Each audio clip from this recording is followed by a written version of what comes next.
श्रियकान्ताय कल्याणनिधये निधयेतिनाम् श्रीवेङ्कटनिवासाय श्रीनिवासाय Mangalam Lakshmi सविभ्रमालोक सुभ्रूविभ्रमचक्षुषे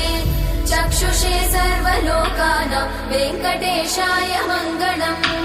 श्रीवेङ्कटाद्रिशृङ्गाग्रमङ्गलाभरणाङ्गये